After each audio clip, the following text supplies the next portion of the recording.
Hello, everyone, and welcome to Meow Mix, Carolina Panthers podcast. My name is Steven, My name is Jerry. and today we are here to talk about the latest Carolina Panthers loss, falling to 1-12 against the New Orleans Saints, 28-6. This is the ugliest game of the season, I think. This is the worst Bryce football looked. team I've ever rooted for. Yeah. Certainly the worst that Bryce has looked. This is a game that made me, that really made me start being worried about Bryce Same. in terms of the future. Like he missed open receivers. He was holding the ball too long. He looked lost, and it scares me that he is the franchise of the team going forward. Is that Bryce beside you there? Yeah. No. This is my daughter oh. Evelyn. Yeah. Oh, Unfortunately, okay. her mother's sleeping, and I'm not trying to wake her up. And at the same time, I doubt many people are listening to this, so I'm trying to keep her quiet. But she's a 3, so you know how that goes. Well, much like Bryce, I could only see the top of her head when she was, entering the camera frame. So, unfortunately, let's just get into it. 13 of 36, 137 yards, sacked 4 times, lost a fumble. He was incredibly inaccurate. I mean, there were guys that were open at times that he was just nowhere near hitting. He had some time in the pocket here and there. Yeah. And couldn't make things happen. He did make things happen with his legs a little bit, but that was the only positives I saw from Bryce today. Yeah, me too. I mean, utilizing his legs was the only positive today from Bryce Young. He looked awful. Like, I mean, at this point, what do you do to him? I mean, his feet weren't set correctly on that deep throw to Bryce Young when he did have time. Like you said, you're getting, him constantly hit. His receivers aren't getting open that often, and when they do, he's not taking advantage of it. I mean, he has gotten worse as the season has gone on. Now, we understand the receivers suck. We understand the offensive line sucks. But I haven't seen flashes. You hope to see flashes here and there throughout the season, 4 or 5 times a game. They make good, excellent throws. You see arm strength. You see understanding, progress. I have not seen that from Bryce all season long. You could have put this game at the first game of the season that he played, and there wouldn't have been a difference between today and then. And in fact, he might have looked a little better then. He was certainly more confident. He bit on the wrong plays a couple times in the first game of the season, but other than that, I mean, no. Like, Bryce, what are you doing, man? Like, I don't know if it's a whole. I mean, let's be honest. We all know it's a systematic failure from the top bottom of this team. Sure, of course. Yep. I mean, they surround him with crud, and he plays like crud. You don't help him coaching wise. It looks like you hurt him more than help him coaching wise. So I mean, what do? You get a coach that doesn't want him on the team. Yeah, and it's unfortunate. Bryce, I think, is one of those guys that in the right system could be very good. But he is one of those guys that needs the right system. And that's just a fact. Yeah, he is not a guy that can come into any system and succeed. He is not that guy. Yeah, and we don't have the right system or the right players. We don't have the system. We don't have the player personnel. We don't have the GM. We don't have the owner. We definitely don't have the training staff because, for goodness sakes, more players just keep falling. I mean, I know injuries happen, but there's a certain level of injuries, and this team is astounding. Like, first play of the game, who was it? McCray went down. McCray, and then Cade Mays coming in. It's like, at this point, we're getting guys starting guard off the street one week and play in the next. I mean, didn't we just pick up that Baltimore lineman? Why wasn't he out there? He's been here for 3 days. I mean, I don't know, but I thought it was about last week we picked him up, so it would have been a week and a half. Yeah. Honestly, not paying attention.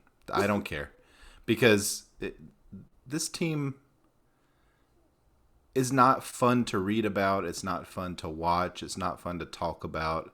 It's not fun to speculate about. It's just depressing, and I'm ready for the season to be over. There has been one or two bright spots, just individual players this season. I mean, Frankie Louvu has looked amazing. Derek Brown Derek Brown has looked amazing. J.C. Horn, when he's playing, is just a really good football player, right? Mm-hmm. He just doesn't play enough. Xavier Woods has looked really solid this year. But, I mean, offensively, Chuba has looked okay. Today he got a lot of opportunities, looked okay. I thought Miles Sanders had some wiggle today that I haven't seen from him all season. Me too. Like that, I know obviously a 78 or a 48-yard run was great, but I mean, besides that, I saw him moving a little bit better. He still doesn't hit the hole correctly a lot, but yeah. It gave him confidence because after that run, he really looked like he was. He felt like he could do anything. He couldn't do anything, but he felt like he could. And, so that was somewhat encouraging. But, Mingo, they went to Mingo so much last week, really the last couple of weeks, they've been getting him involved. And today he had some targets, but he just, he wasn't getting open. The throws weren't accurate. Like, it was just a bunch of stuff. Same with Sullivan. Sullivan saw a lot more targets, and same issue. A drop pass, which I think was a pass interference. Refs were awful. Had nothing to do with the score. Just the refs were awful. There's multiple holding penalties, pass interferences that should have been called that weren't. But we got D-tier announcers, D-tier refs. We got D-tier everything. Again, not the reason they lost. Not blaming the refs for that. Same with the announcer, Jonathan Vilma. God, that was a horrible calling crew. Yeah, I mean, I muted it like the last quarter and a half. This is where we're at, where I'm kind of watching the game towards the end. I'm struggling to pay attention. 28-6. We got 2 field goals in this game. What is there to watch? You had a missed field goal and another going forward on 4th down in the red zone, and you don't. I mean, this game was very close up until that touchdown in the 4th. I mean, it was the defense. It was a 1-score game, yeah. Yeah, defense continued to play enough to win, and then it's just like the offense can't muster anything. The offense can't do anything. It's just so frustrating. This is like 3 years now. 3 years of this, and that's like you said. This feels like the worst.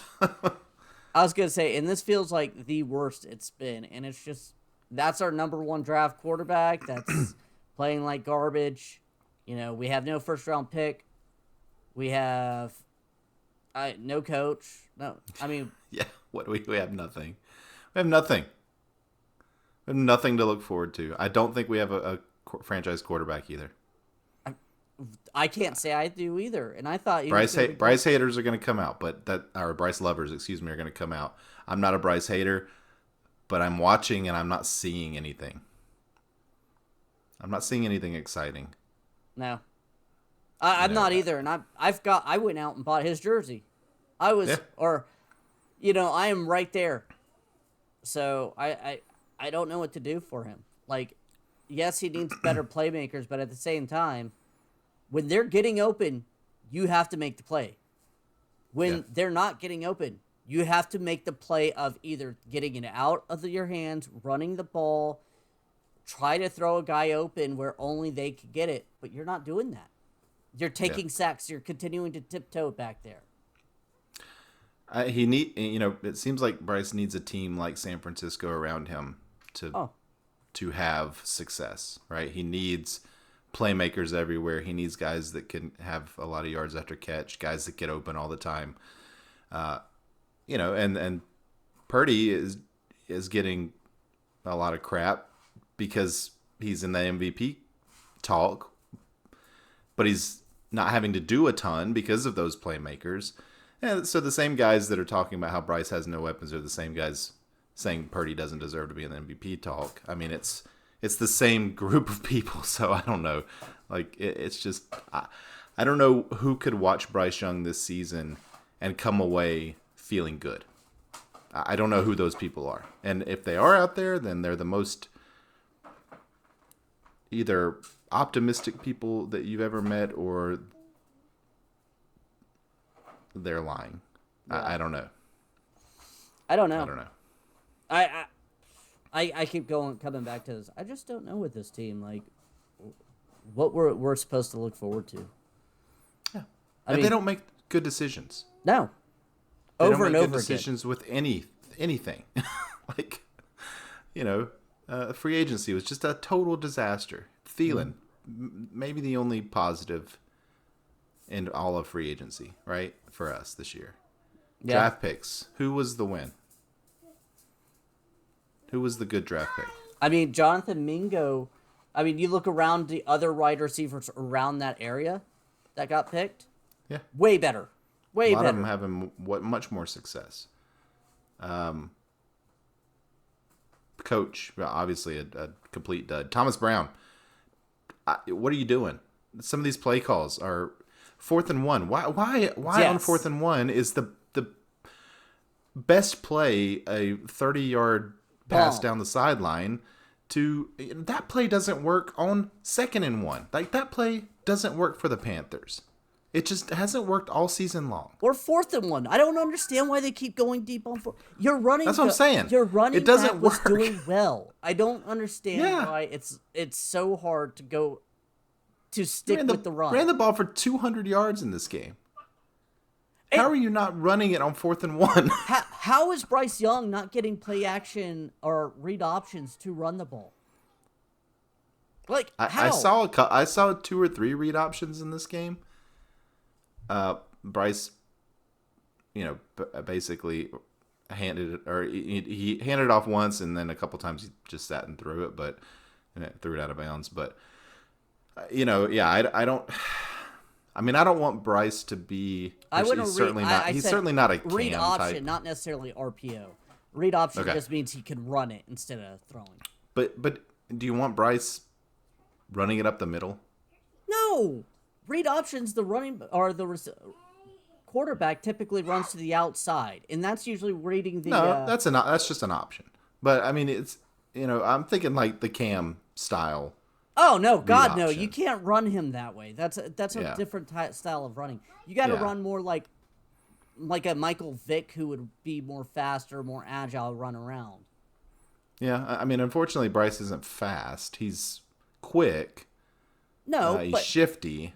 But he's on a second and 1, 3rd and 1, and Chuba's been running so well. Do it on that goal line. That's what I was hoping they would do. That maybe a play action bootleg tight end. Play action bootleg. And let him run it in if it's covered. Like, hey, you can make a play. You got hit, dropped on your head. You've been hit so much, and you haven't really been injured this year. So with those injury concerns, I do want to go out the window right now. Can we just say that? But, I mean, he's not a guy that I want running it up the middle, but he's more durable than we all feared coming in, for sure. Exactly. I don't know. Do we even want to look at the stats? I mean, we already said Bryce. Bryce is terrible. I have a 3-year-old acting out War and Peace behind me, even though I told her to be quiet multiple times. Wow. That's impressive, though. I mean, a couple of standout stats, I guess. Chuba, 23 carries, 87 yards. Miles, 10 for 74. Bryce, 3 for 40. As a team, 204 rushing yards, and you scored 6 points. 204 rushing yards, and you scored 6 points. I wonder if that's the most rushing yards to least points. It's probably not, but I bet it's up there. Thielen, 74 receiving yards. He was really the only one that did anything in this game. Defensively, I mean, they sacked. Luvu got 1 sack. That's it. Another disappearing act from Brian Burns. He has 6 sacks on the season in 5 games. he just doesn't do a lot when he's not getting sacks, unfortunately. Yeah, there's some pressure here and there, but he makes he's a couple not a plays $30 on the million run game, guy. but yes, agreed. He needs to be, if he wants to be $30 million a year, he needs to play better. Derek Brown, I thought, had a really good game. He also got that interception. I mean, obviously that. J.C. Horn played good. Xavier Woods played good. Shy Tuttle with the most boneheaded offsides. How do you do that? I was like, especially when it became clear that they were not going to hike the ball. Yeah. Frankie Louvu, always out there. 3 QB hits. I think he needs to rush the passer more than they like to let him. But agreed. Yep. He's the most effective pass rusher. Jeremy Chin, didn't see much of him, but I also didn't see him get burned or anything. So. Yeah, I don't know what to do about Jeremy Chin. He's not going to be on the team next year, unfortunately. For the Saints, Carr, 18 to 26, 119 yards, 2 touchdowns. Again, the defense played well in this game. 56 rushing yards for Kamara. They didn't really do anything in the passing game. They didn't do anything in the running game. They did have 4 sacks. The Saints did. But really, this was just a game of the Panthers just not being able to do anything. And the Saints just kind of taking advantage of opportunities. That's what this game was. That's what it's been. I mean, the defense plays well enough to win. Offense plays horrible. Defense gets a little tired. Lets the other opposing team get another touchdown or so. Game's over. We go crying home. We say how horrible everything is. Our quarterback can't throw accurate passes deep, it looks like. Our wide receivers can't get open. Our O-line can't protect. Yeah, Saints scoring on short fields. Saints getting that special teams touchdown. If you look at the team stats, I mean, the Panthers ran almost 30 more plays than the Saints. The Panthers 8 for 20 on third down. Saints 3 for 10. Panthers 303 total yards. Saints 207. Panthers 35 minutes of possession. Saints 25. But 2 turnovers for the Panthers to 1 for the Saints. And I guess that's all it needed to be. Carolina 0 for 2 in the red zone. Saints 3 for 4. I mean, there's your game. Panthers can't score. And the Saints score on the short fields. Yeah. And that's your game. That's your game. I mean, I don't know what else we could really talk about on this. I'm so burnt out. I know we talk like this all the time, but it's to the point where we're just exhausted. Yeah, it's not fun. It sucks. Yeah, Yeah. I don't have anything else to say. Oh, neither. Guys, I'm sorry for the chitter chatter behind me for the 3-year-old, but I am not waking up my wife to watch. And her. if you complain about that, screw you. Like, this is a free podcast. You're not, all you're giving us is 20 minutes of your time. And if you don't want to do that, that's fine. Okay? No, we don't need any complaints. Thank you. All right. We want to thank everyone for listening. If you like the show, please let your friends know. Please follow us on Twitter at MeowMixPodcast. If you have any questions or comments, you can email us at mailbag@meowmixpodcast.com. And leave us a 5-star review on Apple Podcasts. We'll read it on the show. Please like and subscribe on YouTube. We'll be back in a few days to talk about the next game. Until then, everybody stay safe out there and keep pounding.